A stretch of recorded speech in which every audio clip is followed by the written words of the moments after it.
Hello again, everyone, and welcome back to Reddit Aliens. I am John, and as always, thank you so much for being here. Good topic. Let's do it. What's the craziest thing you've ever heard while on a plane? Please remember to like, share, and subscribe. Not that crazy as much, but when literally about to touch down, a lady got up and started walking urgently towards the bathroom. The cabin crew immediately started saying, "Madam, we're about to land. You have to sit down." The lady responded by screaming in a panic, "I'm gonna shit myself." Was she a pirate? They allowed her to continue. I was sitting next to a father with his small child. The child wouldn't stop hopping around until the father said, "Sit still and be a good boy, or the plane will crash because of you, and we will end up dying." Never seen a kid so quiet before. I sat in front of a kid 12 to 13 and his older sister, who I assumed was his guardian. It was a cross-country flight, and the kid casually talking about how he had never flown before, and he's looking forward to it. He seemed likely on the spectrum a bit. It's pretty wholesome so far. Then the plane starts to move, and he instantly freaks all the way out, screaming, "We're all going to effing die. Let me off this plane. It's an effing coffin. You're all gonna die. It's gonna be an effing fireball," etc. The stewardess comes by and tries to calm him down. The sister is talking to him in English and Spanish, trying to get him to relax, telling him he is embarrassing her. She's never taking him to Puerto Rico if he keeps acting like this, etc. The guy in front of me turns around and loudly offers the kid Xanax. Finally, the hero of the story, a big southern black lady, says, "James," not his name, "honey, I'm gonna need you to calm down, sweetie, because you're making all the rest of us real nervous now, okay?" Eventually, and for no noticeable reason, the kid relaxes and starts talking about how cool flying is, like a switch. He starts looking out the window, saying things like, "Wow, the view is really cool. I feel safe now. Everything is okay after all." Audible collective sigh of relief. Where was his sister flying to? Astronaut camp. I think about him every time I fly. I would have loved to have seen him at astronaut camp. I'm sure that went really well. Everyone is boarded, and the plane is in the middle of the taxi when a kid about 10 seats up and on the left side, I was on the right side, starts crying and screaming at the top of his lungs, "I need to poop, and I'm going to poop," over and over again until the seatbelt sign came off. I've never seen so many worried faces and a look of panic as the mother picked up the kid and bolted to the toilet. There was this kid that was behind me that kept telling her dad she lost her tooth, and the dad was disgruntledly trying to find it. And some guy nearby said, "Hey kid, I hear you lose your tooth on a plane. The tooth fairy gives you $50.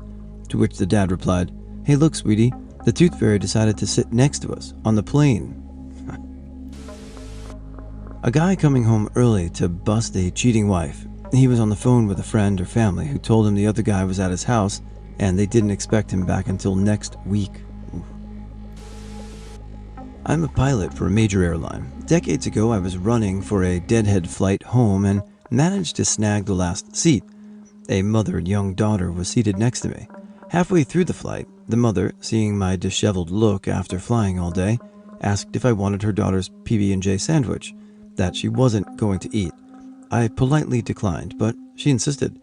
That was the best peanut butter and jelly sandwich I'd ever had. Not something I overheard, but something semi-interesting nonetheless. I once went and got sushi with my mom, and I noticed a guy and a girl at another table very clearly on their first date. They were both dressed very nice, lots of awkward laughter.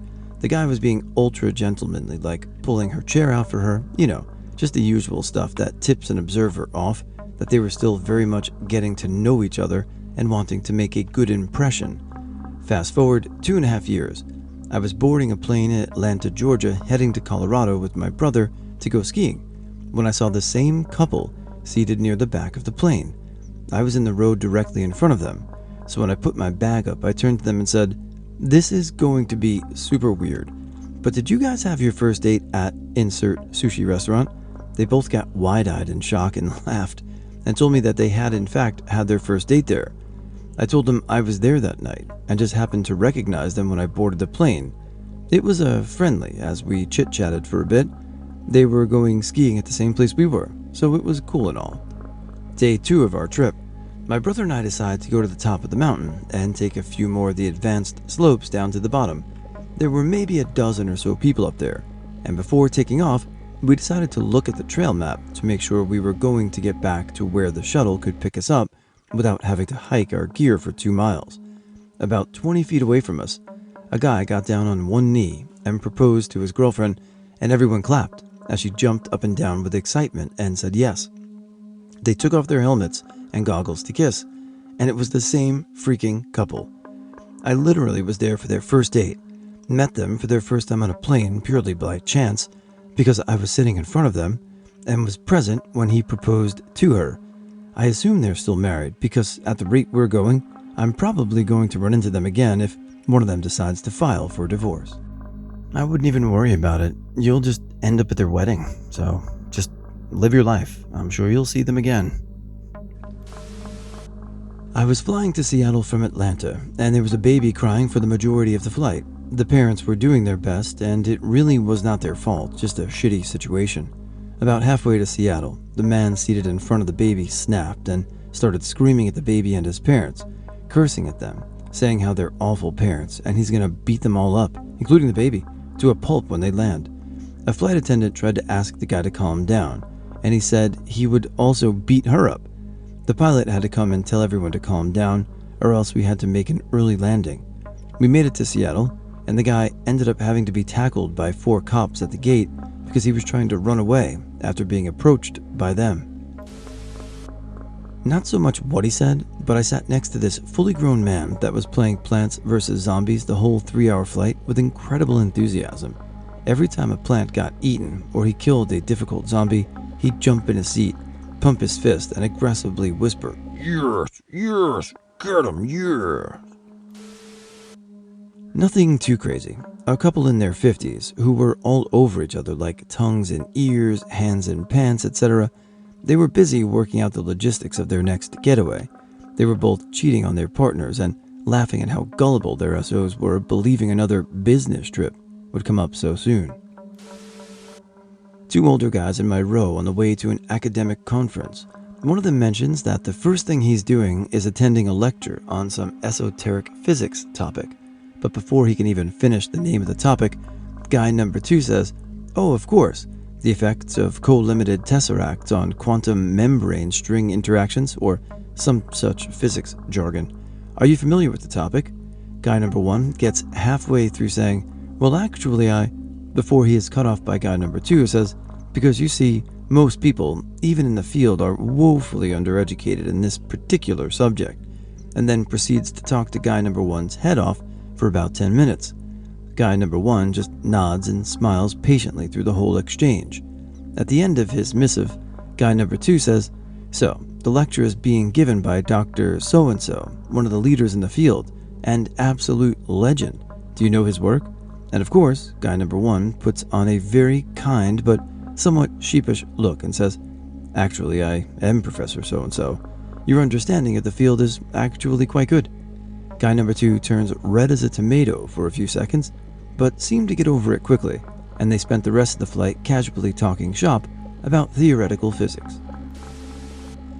Sat next to a college guy once who, while drinking some alcoholic beverages, started crying and telling me he killed his best friend in a drunk driving accident. Because he had good lawyers, he got off jail time. He was sobbing and drinking. When we landed, I made sure he was not driving.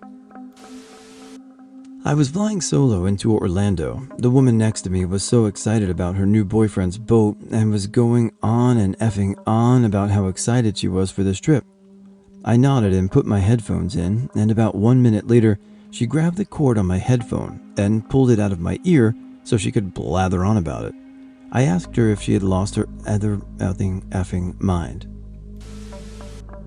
I was sitting next to a dad and his daughter who was about 5. He was super cool and was chatting away while his daughter started talking to me. She was so sweet and bubbly and gave way too much information to me. She said something along the lines of, "I went to my grandma and grandpa's house and they're married. I wish my dad would marry my mom, but they can't talk to each other, but I always wished they were married like my grandma and grandpa." Her dad would have been horrified, and I was just sad. Before takeoff, after the doors were closed, a kid of about 6 or 7 years old towards the front of the plane stood on his seat, faced the rest of the plane and yelled, "We're all gonna die," while his parents try to pull him back down. Wouldn't it be just incredibly meta if this story was the same as the first story or third story with the kid screaming and that it was the same kid? I don't know. I mean, probably not, but just imagine. Ladies and gentlemen, we've been facing some strong headwinds, and it appears we burned up a little more fuel than we anticipated, so we will be making a diversion to Fiji. This was flying from the US to Australia in a 747. I had seen on a trip map that we had been flying in the wrong direction for like 2+ hours. When we did land, we landed hard, and they told us that because of the landing, we had to sit on the ground with the engines off in Fiji in the summer while technicians looked at the plane.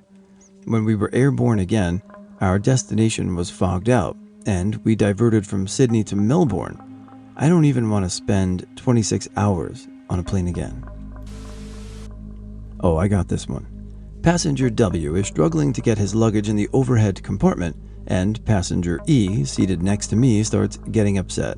W's carry-on clearly doesn't fit. E speaks up, saying to be careful because his luggage is there. Flight attendant comes over and says passenger W needs to check his bag. W grows increasingly disturbed, but it works out. Then W says to the flight attendant, "I'm sorry, it's just that I haven't taken my medication. I get so nervous with all these body bags on board.